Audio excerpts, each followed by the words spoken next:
Coming up, the Labor Minister responds to unrest and the notion of strike action. A shooting victim who was in hospital is now being questioned by police. And some alleged crafty accounting lands a customs officer before the courts. The National Report starts now. Now in HD.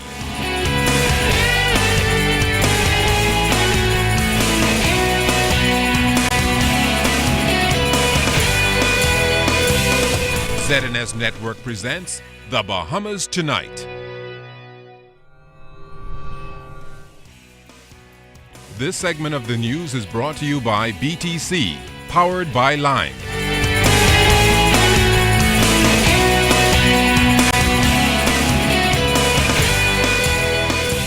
Good evening, everyone. I'm Candino Knowles. I'm Kishla Adderley. Thanks so much for joining us. Labor Minister Shane Gibson says he can't stop the labor movement from launching a protest, but that they should take into account all of the factors that have led to unresolved disputes. Now, he was responding to some strong language and threats of industrial unrest over multi-union grievances, insisting that the government is labor-friendly.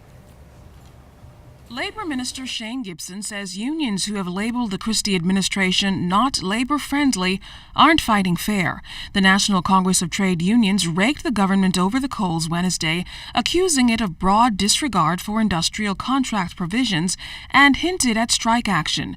But Minister Gibson says, to its credit, the Christie administration has focused on correcting some fundamental industrial flaws. They had a claim where and several of the unions, management filibustered the negotiations process and subsequently applied to have the recognition of the unions revoked. We then fixed the law where management cannot apply for revocation. It could only be done by members of the bargaining unit. They said they needed Labor Day renamed to honor Randall Fox. We did that. You know, they said they wanted social dialogue legislated. We did that.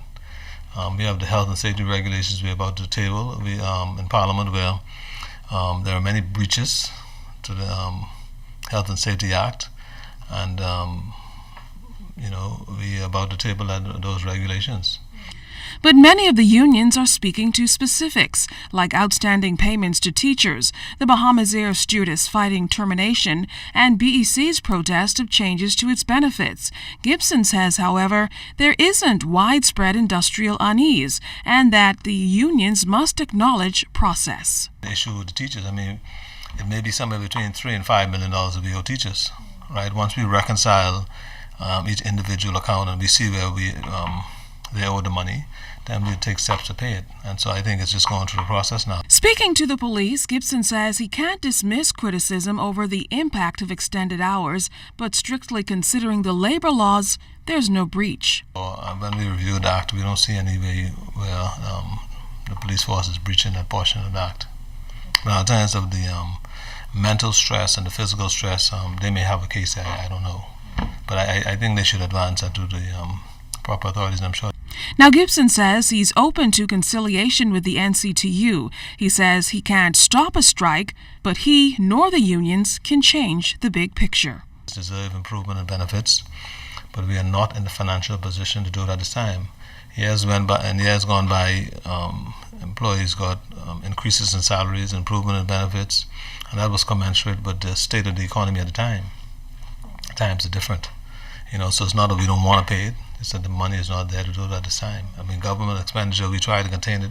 You saw Standards & Poor's report where they believe that we are doing a lot to contain expenditure. They believe that we're on the right track in introducing new revenue streams. And so they didn't downgrade us. Now we have to be responsible enough to know that if we do anything that could cause us to be downgraded, there are serious repercussions for us as a country. Well, as concerns continue to mount over in the labor front, debate on the National Tripartite Council Bill 2013 continued in the House of Assembly last evening. The bill seeks to strengthen worker, employee, and government relations. Leader of Government Business in the House and member for Bain and Grantstown, Dr. Bernard Nottage, told members that the Christie administration has always been a labor-friendly government, and a bill such as this will allow for further collaboration with stakeholders. The trade union movement and the employers know how to get along together. Don't mind them talking. I know. In 2007, when we brought the National Health Insurance Bill here and passed it in this place unanimously, Mr. Speaker, the trade unions and the business sector, they got together.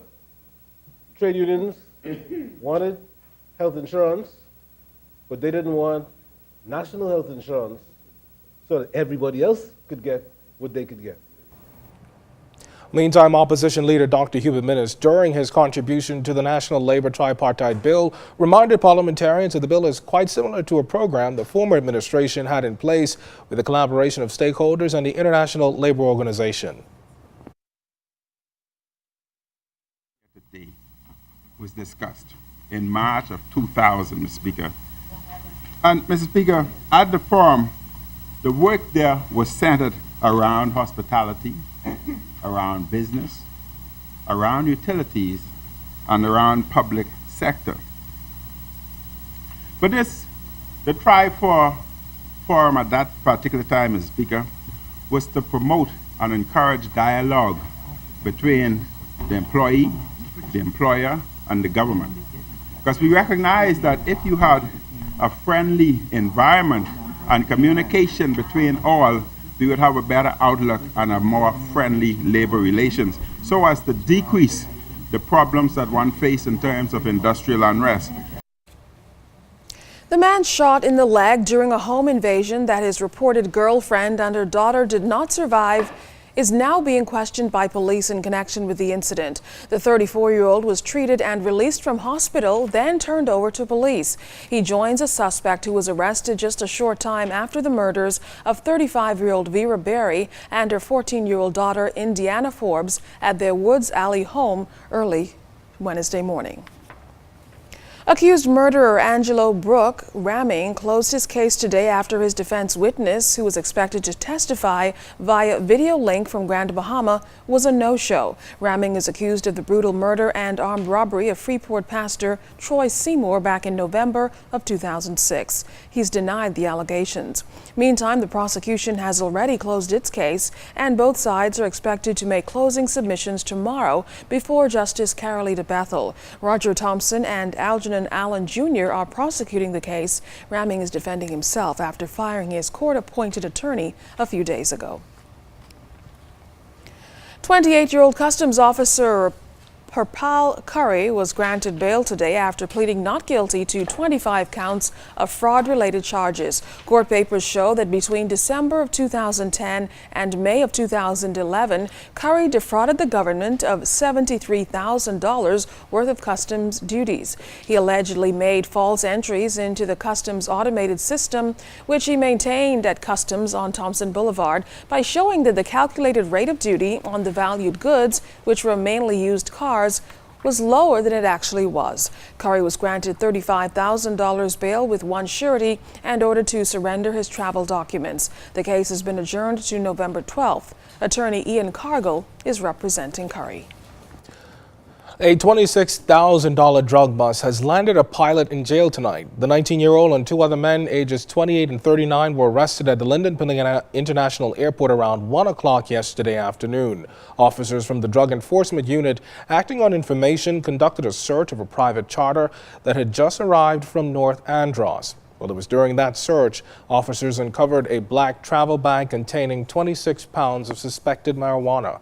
The men were arrested and taken into custody. Investigations are ongoing. Well, 3 men are wanted tonight for questioning about some dangerous drugs. The first suspect that you see on the screen is 45-year-old Andrew Augustine Adderley, also known as Bozo, of Clarencetown, Long Island. Adderley is described as having a light brown complexion, is of average build, and stands 6 feet 4 inches tall. Also wanted is 40-year-old Reginald Robert Hulbert of Gregorytown, Eleuthera. Hulbert is described as having light brown complexion, is of medium build, and stands 5 feet 7 inches tall. And the third suspect, 46-year-old Mark Anthony Johnson of Floon Close, Monastery Park. Johnson is described as having light brown complexion, is of heavy build. Police are appealing to anyone for information regarding the whereabouts of these three men. Again, the names are Andrew Augustine Adderley, Reginald Robert Hulbert, and Mark Anthony Johnson. You can contact police at 919 or Crime Stoppers at 328-TIPS.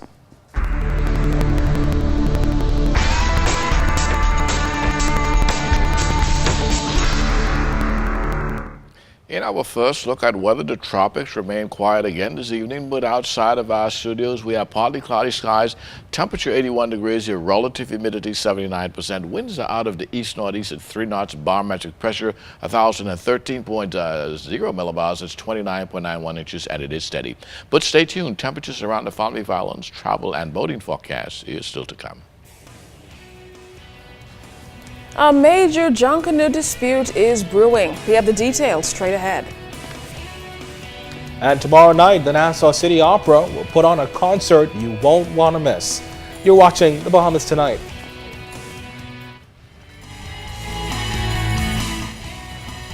This portion of the news is brought to you by Shell Helix Ultra. Performance you can see.